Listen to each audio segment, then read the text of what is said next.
The Best Way to Explain It, Episode 30.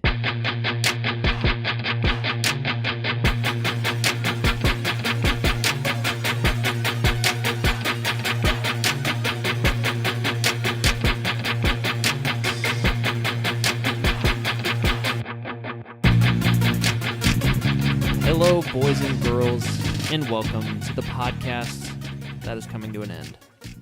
Oh, no. Yep, that's right.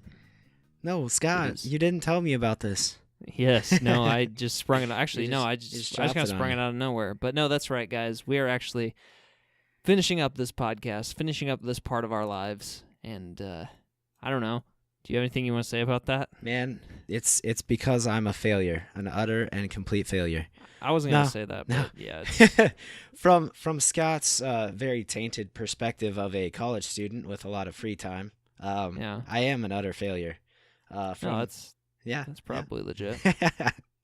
Well, we're moving on because I can't hold up to kind of 40-hour-a-week jobs, and I get paid more at my other one. So, well, and it's not worth the time and effort. These things take a long time to put together. They do, especially especially the good ones. The bad ones, you know which ones they are. But the good ones, because not only did we want to research the material, but we wanted to understand it and not just spew out information. And so it took a huge chunk of time, and it was getting to be a lot, and I don't know. And for the record, Breckan and I are still like best friends. Oh, so yeah. Don't be sad about that. It's not because we have any animosity towards one another. We'll still get some beers and smoke some cigars whenever he's in town. But for sure, maybe even play that game of Texas Hold'em. Could be. Yeah. So episode 28. So when you did the awkward analogy for all these episodes, it was one of my favorite part, but I was really hoping you would say something like the podcast that lasted longer than the government shutdown, or something like that. Ah, man. I feel like I really screwed that up. People are gonna be so disappointed. To be honest though, I'd been kind of the last two I'd done had been great, but yeah, it's all right. I will do them in my heart. Yeah. You can wake up your day saying, today is the day that is, I don't know. I don't know something. where you were going with that. I don't think of these off the top of my head, actually. I do plan them out. Yeah. And speaking of planning, that was also not planned. That was beautiful. But we do actually have an episode. We're not just reminiscing about the good old days. Yeah. This isn't some willy-nilly episode. No, you're still going to learn right up to the bitter end. Oh, absolutely. It's not like this episode will just vintage Best Way to Explain It style, right on topic the entire time. No funny business, no jokes, no weird rabbit trails, but we will rabbit trails, rabbit holes, I don't know. Let's go on a rabbit trail and figure out where that came from. Okay. I'm actually going to Google that. You can go ahead and get started. But yeah, all right. So what I wanted to leave you guys with is something that should help you out from now on, since you don't get to plan your days around the best way to explain it and listening to us constantly tearing each and every episode apart and then reviewing us on iTunes. Ew. Anyway, today's episode is about planning, and my whole planning experience started when I was in high school. I was a really carefree person, and my outlook was tainted by how easy school was for me at that point in my life, and the thought of planning seemed like a waste of time because I could die at any moment. It seems like a dark thought, but I really held that feeling of I could die at any moment, and it. And you've almost died a few times during the making of this podcast. Only a couple. Anyway. Yeah.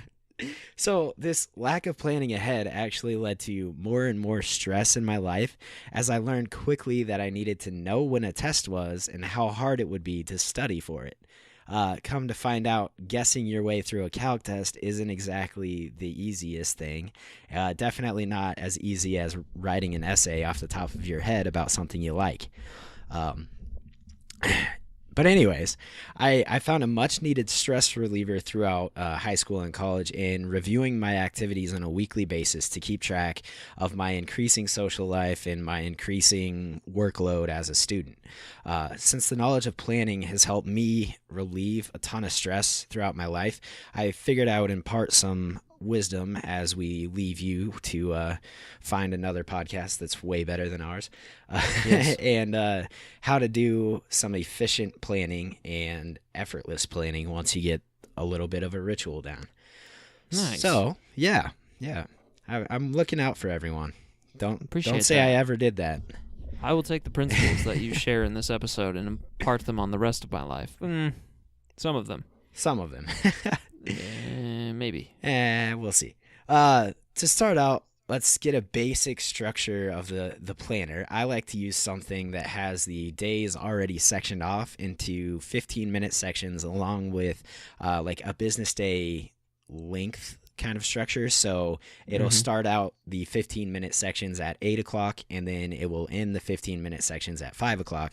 Everything after that is in 30-minute sections, and it goes until about 9 o'clock, and then that ends that. Franklin Covey is a really popular planner. It's a company made by Stephen Covey, the 7 Habits of Highly Effective People. I'll talk about him soon. But they have some great planner material. It's kind of expensive, but if you want to have a nice planner that has what I'm talking about in it, they're definitely the people you want to look for. Also, I like to have a calendar, like a big, just daily calendar to write down the big stuff on, and that's something that Stephen Covey recommends as well. Do you use a mobile calendar, electric calendar? Or do you use a physical one? Physical one, I use my mobile phone, and then I also use a paper like planner. That's Gotcha. from Franklin Covey. Yep. So anyway, Steven. Franklin Covey is the business that makes the planners. It's Ah, named after Benjamin Franklin, who's really started the whole like plan your day out thing, didn't necessarily start it out, but he was a big promoter of it. big guy. Yeah, and then Stephen Covey wrote the book and made the company Franklin Covey. So You could say he wrote the book on planning. he literally did. He did. So Stephen Covey discusses how to plan your day out in his book 7 Habits of Highly Effective People. I've already talked about it. It is a great book. I highly recommend it for anyone looking to improve yourself in either business or personal life. Just like I said, taking some stress out of your life. When you start planning out your life, begin with the big picture in mind. That's the first step in Stephen Covey's book. He goes a step back actually, and he says figure out your motivations in life, figure out your morals or your values that you really want to place into your life, and then build your planning and scheduling around what that means. So if you're a family person, you want to be like centering your life around your family and planning like getting home early so that you can play with your kids or something. But we're going to start out from like planning from a monthly perspective. And the Huffington Post, big surprise because I don't usually go to them. No, but they had a good like planning article that was easier to read than recanting all of 7 habits. So It's all right. I'll allow it. they start out by saying plan things out monthly. This involves, for me at least, a lot of social events or big like travel events. For me, being in a long-term relationship and a long-distance relationship for sure, I travel almost every other weekend, and knowing my travel schedule every month is good because otherwise I go insane, and I hate driving like 4 weekends in a row for 2 hours. It just seems like a waste of time sometimes. Anyway, Yeah. when you plan things monthly, you're looking for things you have coming up and will set your mind on knowing those dates. That's a weird sentence. I wrote that really fast. It Shocked. helps You didn't plan well ahead. So Ouch. we should listen to you. You're hurting me. So you get your mind on big dates and knowing when those dates are within the next month of your life, so that if someone were to ask you, "Hey, are you free this weekend?" You can say either yes or no, and then plan accordingly. Hey, uh, so write down your month's worth of activities on the calendar portion, the big calendar that I would say is very necessary for my life. Hopefully Mm-hmm. yours too. Write out the big events. So if you've got a concert coming up next weekend, write down that. If you've got like a couple weddings or something, like write down the next month's worth of activities. The big occasions are what you're looking for. Don't like write down your weekly workout schedule at this point yet. Um, Okay.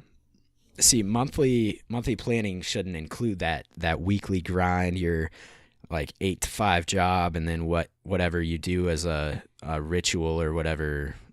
Mm-hmm. So like Yeah.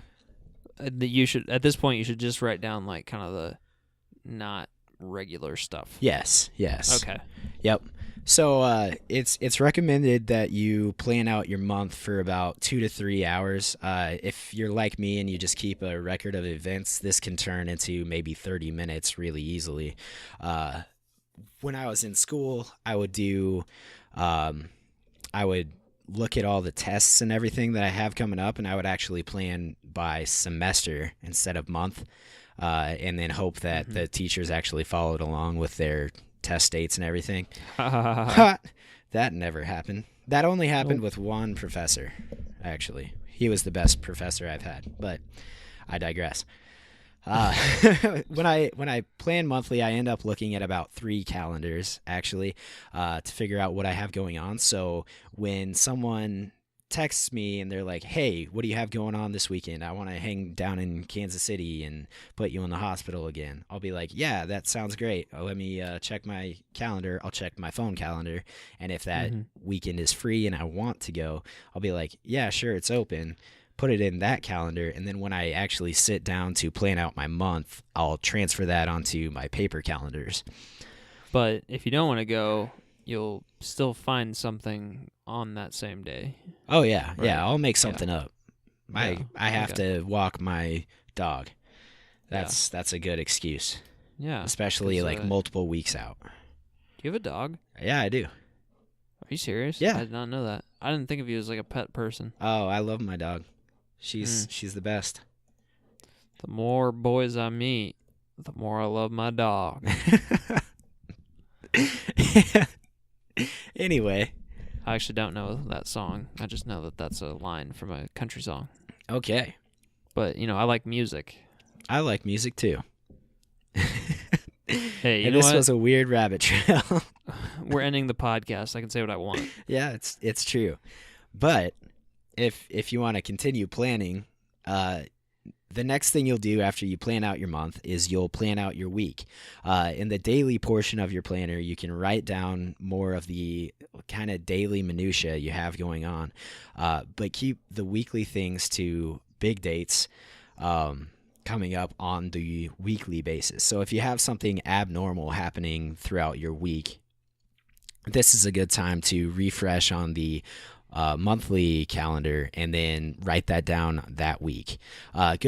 Weekly planning is more like checking in on yourself to see what big things you have going on. So you'll look at that month, you'll see, oh, I've got, like I said, a concert coming up. And then it'll prepare you to avoid any conflicts when you take on like spur of the moment activities. This would happen to me a lot with our Christian organization that Scott and I was with.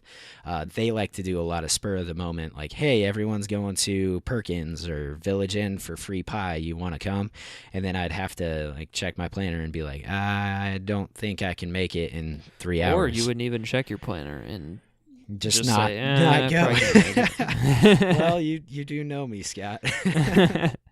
I did have those moments where I was just like, I can get pie at the cafeteria that I already paid for. So, yeah. Yeah, but anyway, weekly planning has a special place in my heart because I do it every Sunday. It's an hour on my Sunday where I focus on where I want to be during the week. I look at my goals for the week, like staying on time at work or disappointing Scott by not getting a podcast written. which I don't have to worry about anymore. Nope. but but it's something as simple as planning that helps to provide a little bit of confidence with throughout the week of I know what I've got going on this block of time, and I get to like manage it. Like Right. planning for me allows me to say no and have an Mhm. actual excuse, as opposed to I think I have something going on but I don't remember, I have to check my schedule.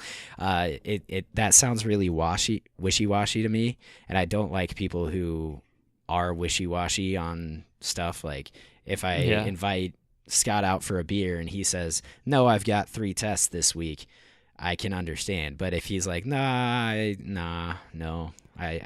I just don't know. What if I just say no? Well, if you just Say, say I don't no, want to. then I'm going to dig. I'm going to find out Okay. why. Do it. You won't. Nah. If you just say no, I'll just leave it at that, because usually that means something's urgent. Anyway, to move on to the final section of planning, it involving the written portion of planning. At least it's the daily planning. For some, you'll just write work from 8 to 12 and 1 to 5. In fact, if I don't know what I'm doing that week, that's what I do, and then later on I'll fill it out according to the schedule that I have at work. But having that structure helps you to get into a routine, and I'll talk about the routine and the ritual later on. Daily planning for some people can involve blocking your day into 15-minute sections. I talked about those earlier with the layout of the planner, and scheduling those 15-minute sections with what they plan on doing throughout the day. This is very intensive, to say the least, but it can help someone who's really structured, really type A personality. But there are pitfalls to this. Stephen Covey wrote in 7 Habits, when his son determined that he no longer wanted to see a girl, it was a long-term relationship, he scheduled 30 minutes into his day to break things off with her. After having planned what he would do after those 30 minutes of breaking up with her, he took action and ended the long-term relationship. And unfortunately, he didn't think this was going to take 3+ hours, and it did. 3 hours? Yeah, 3 hours of her crying and trying to convince him to stay. And good for him, dumping her. No respect for my schedule. It's like, hey, I got ball in like 20 minutes. Like, can we wrap this up anytime soon? Honey, I really got to hit the trails with the boys. They're 20 minutes away from cracking open a cold one. Yeah, I have to be there. Can we move this along, or I can. Okay, you're still crying. I can fit you in at 7:30. We'll talk about it later and then never reschedule. Yeah. There you go. Ooh. Just kidding. We're not jerks. That's a terrible plan. Don't ever take that advice. Okay. Man, we're gonna So I gave you that little offshoot because you want to take some caution in planning out your day, as there are activities that can be spur of the moment, and I think that spur of the moment activities are a lot of fun. What I do is I plan out my most basic things along with the big activities planned in the monthly and weekly cycles into my calendar, and then leave the other space open for adjustment. So maybe there's a time when I really want to play Fortnite, and then another time when I really want to clean my room. You can guess from my lack of organization sometimes that I play a lot of Fortnite. But here's how my planning works, put out into like an actual like plan. I'll plan monthly and weekly on Sunday when I feel the post-church coffee buzz, because the good old coffee buzzing is the best way to plan, in my opinion. You get the jittery thing, and you're like, ooh, sweet, I get to flip through a bunch of pages. Anyway, I look at the events on my phone calendar and move week by week until I cover everything. And then for the weekly planning, I'll move through the daily pages and write the big stuff. I have like a concert or travel to Omaha in the notes page. So I'll have a right page, which is just notes for the day, and then a left page, which is the actual time block. So I'll write the big stuff on the notes page and then put it in the time block when it starts and everything. This way, if I look at my week at a glance, I just flip through the pages and look to the right side. I can see in my notes for the day what my big stuff is going on that week, but then I don't have to like search through the time block and say, oh, it starts at 7. Okay, I got to look at 7 and see what I got going on. It's just a little bit of an organization helper for me. I like to look through my week and make sure I'm not missing anything. Yeah. So a difficult part of the planning process for some people, especially with maybe fluid schedules or maybe their own boss for something, is deciding what events are important and what events need to be left for later or just not participated in at all or whatever, like cleaning your room. Right. You don't need to plan out your weekly workout, as I said, on a monthly basis, as that would just take up unnecessary time while doing your monthly planning.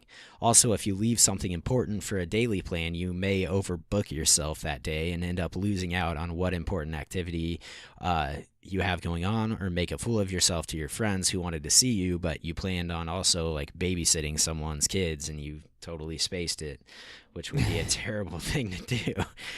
Wait, have you done that? No. Okay. I have just not known about tests in high school before, and I would show up and everyone's like, are you ready for the test? And I'd be like, oh, that's today. And then I'd still beat them / get a better score. Haha. Well, school was always a competition for me. Man, my throat's dry. Yeah. Yeah. Yeah. I'm a pretty big planner. I normally just do like each day. I like just write down the stuff I need to get done, and then I do it. Yeah. And then I go to bed, and the next day I make money. Step 1, plan out your day. Step 2, profit. Make money. That's pretty much me. So to cover how to decide what is important, Stephen Covey created a decision matrix made of 4 quadrants. First, you have the important and urgent quadrant. These are activities you probably can't plan for, but take up a lot of your time and your schedule.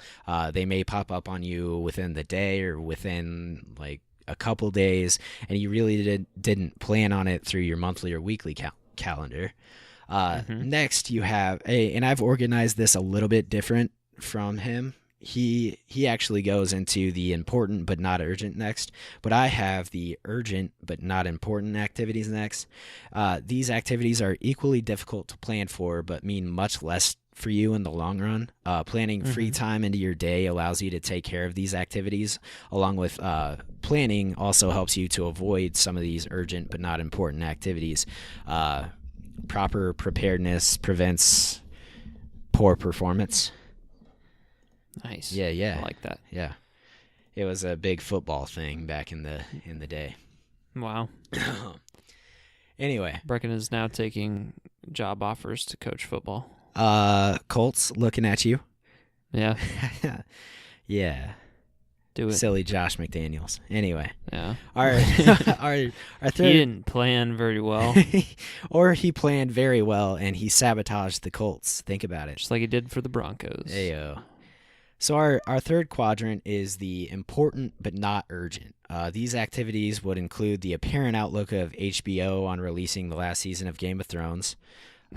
When you plan on a monthly basis, you take care of a lot of these important but not urgent activities. Maybe even a weekly basis, you'll take care of those important but not urgent activities because you have that future notice and it's not urgent. It didn't just pop up on you. You knew it was coming at you from a ways away, and you can manage those activities better, which helps to do some of this other planning stuff like fitting in other parts of your day. So finally, you have the not important and not urgent category. Cleaning your room, for example. No, just kidding. Yeah. Do clean your room, people. This category is for the, well, I mean, it doesn't really matter. I mean, I'm assuming most of you don't like live at home with your parents. Like, that'd be kind of lame. Ouch. No, I live at home with my dog. My parents are just near me.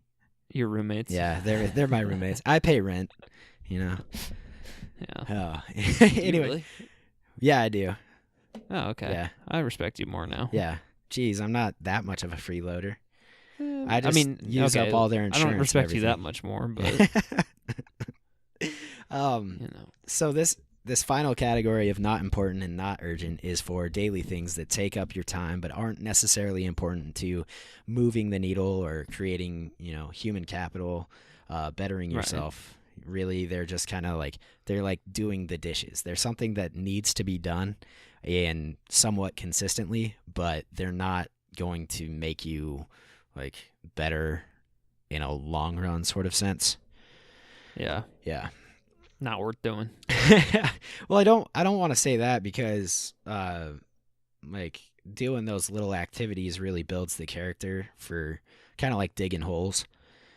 It builds the character Yeah. for people to do these bigger things. Right. Yeah.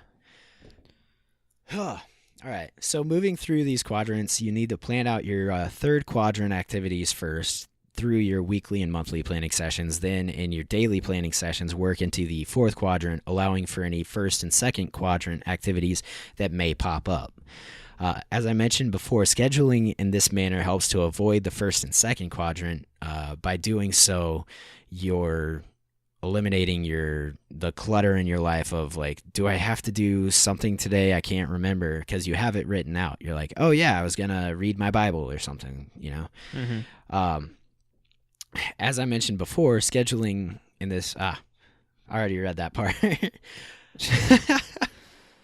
Oh, this I'm is lost. just classic. I'm lost. Train wreck. All right.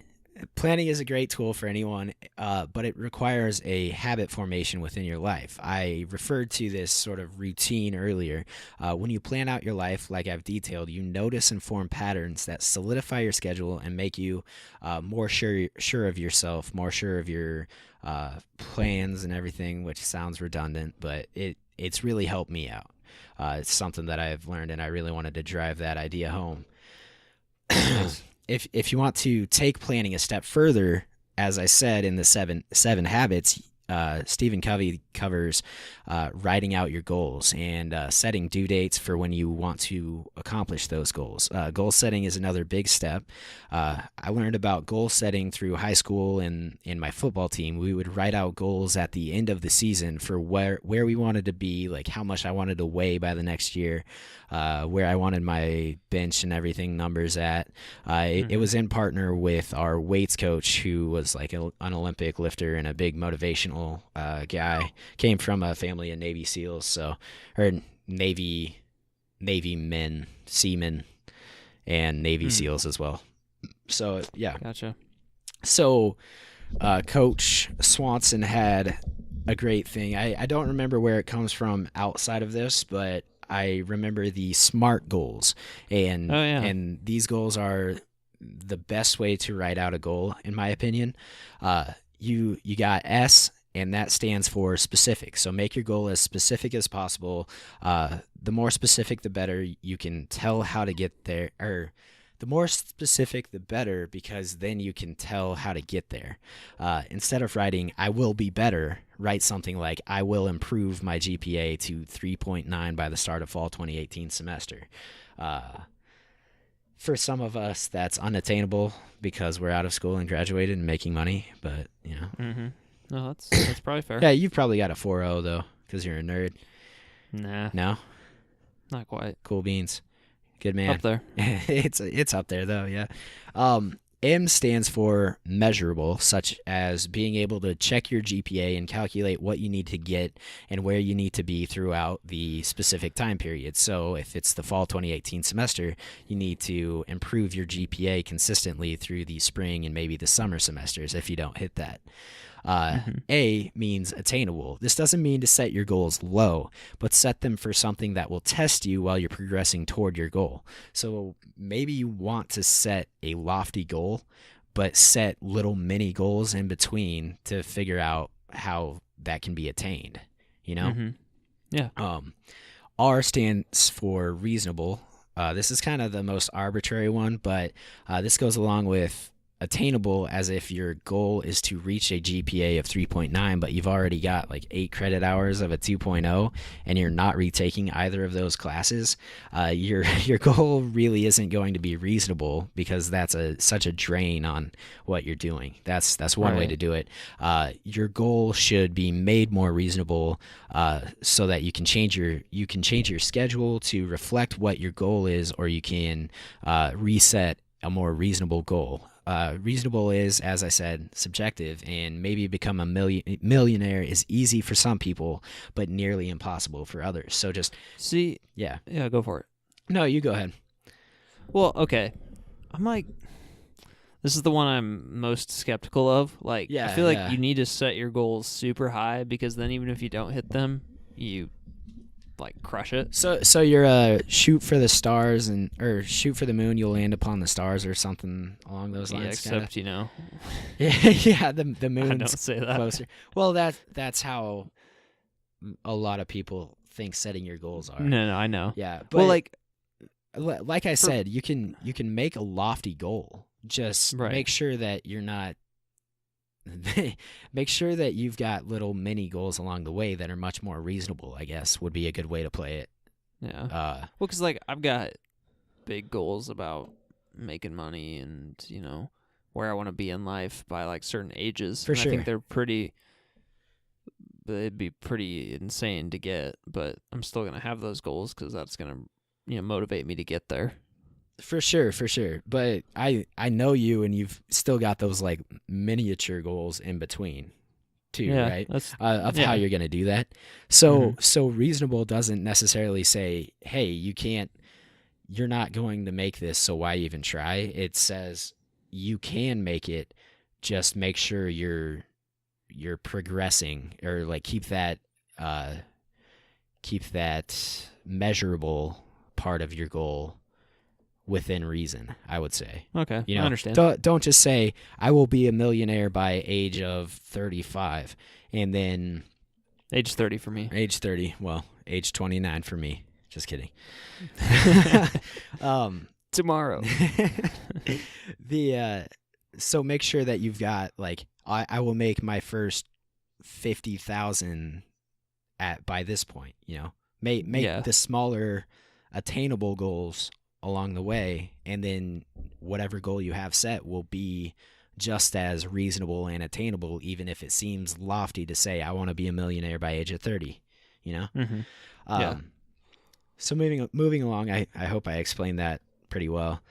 I think that makes sense. Yeah. So T represents time-oriented. When you make a goal like the one I've been using, you need to have a time set into it. So I said I will improve my GPA to 3.9 for the start of fall 2018 semester. That fall 2018 semester is that time goal. Without a time frame, you can't properly progress toward your goal. You can't check that progress. You're just going to be like, oh, well, I thought I could reach it by now, but I have to push that a couple years down the road now because I had a few setbacks. But if you have that time goal, those setbacks won't affect you as much because you have already committed yourself. Right. Yeah. And that's how I motivate myself when I write down goals like that. So. Gotcha. Yeah, that's SMART goals, and that's planning. So whatever your goal is, write it down using this format, plan out your monthly, weekly time and everything, and get to it. Nice. Yeah. So it was both rabbit hole and rabbit trail. Rabbit hole and rabbit trail. Yeah. Yeah, I think they mean the same thing. Yeah. But did you like find the origin of it or anything? I guess I might be the only like phraseology nerd that likes to study where things are derived from. It's likely you could be the only person listening that even knows what the word phraseology means. It could be. I think rabbit trail means, how rabbits don't just jump in a straight line; they jump from side to side in kind of weird directions. Yeah, that's the where few it rabbits comes I've from. observed in my life have done that. Maybe you should live out in the sticks like me. Well, I like some character to my land.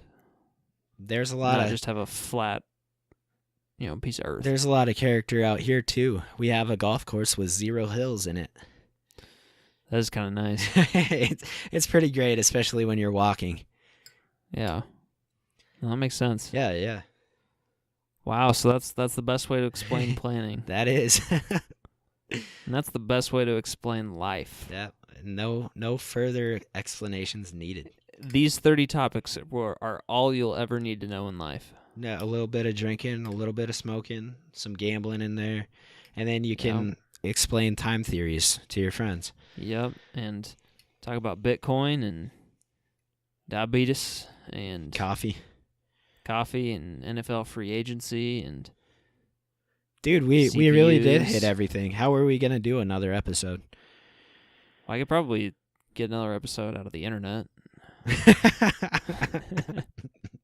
Finally, you make a internet joke. Felt like it was only me making fun of you there for 7 episodes. Well, you need to make a diabetes joke then. I'm so bad at taking care of my diabetes that I was put in the hospital. Hey, Hey-o. That wasn't really funny. That was... Your pancreas sucks. All right. So, guys, for real though, we really do appreciate you guys coming in and listening these past few months. It's been a lot of fun to do this, and I know some of the stuff we said at the beginning maybe made it sound like, oh, this thing was just a chore, but it was a lot of fun to do. It's just we just didn't have time to do it, and so we wanted to leave you with another episode just to say our farewells. And actually, for me, this is not the end of me podcasting. I'm going to do a little shameless plug. I'm actually going to be starting a podcast with another guy. And actually, you know what? I had him on the show, Tim Stratton. If you go to the Free Will episode, give you a little taste of what we're going to be talking about. We're going to be doing the Free Thinking Podcast, all right? The Free Thinking Podcast. That's going to be debuting on Thursday, February 15th. That's right. Yes, Tim and myself will be talking about all things apologetics and theology. So if you ever miss the dulcet tones of my voice, you can always go over there. Breckan, what do you have planned, or do you have anything planned? I don't have anything planned as far as like public, letting everyone hear my mixture of Fergie and Jesus kind of voice. But the whole show is worth it just for that comment. Yeah. So for those of you who don't know, we got a review, and it was the first review way before we did the giveaway or anything, and it said Breckan's voice is a mixture of Fergie and Jesus, and I really appreciated that. But back on topic, see, even Scott can't resist the whole like outro rabbit holes. Oh yeah, heck yeah. Oh yeah, one more thing, freethinkingministries.com is where that podcast stuff is gonna. Yeah, you can go there and stay tuned for podcasts, or just look on iTunes and Google Play and where podcasts are. Yeah, and that'll take care of you. And gosh, I feel like I had something else I wanted to say. Oh yeah, thank you to, let's see, we had 2 guests on, Tim and my bro. Yeah, thank you to those. Shouts out 2. Shouts out to you too. Those were a lot of fun. Yeah, and I guess, oh shoot, I don't have anything else left to say. I'm going to miss everyone. I'm going to miss this. I want to say I will be back, but I don't know when. It won't be with the best way to explain it, but this thing's going away. Yeah, it's going away. And if anybody wants this name, you can contact me, and I will sell it to you. Hey, we're splitting these monies. That's true. And you did come up with the name, so probably fair. Yeah, that's all right. All right. We guys. should end it before we start tearing We up. love you. And we will not talk to you next time, because there's not going to be a next time, but see you on the other side. See ya. Get learning. Get learning. Gosh. Okay, bye.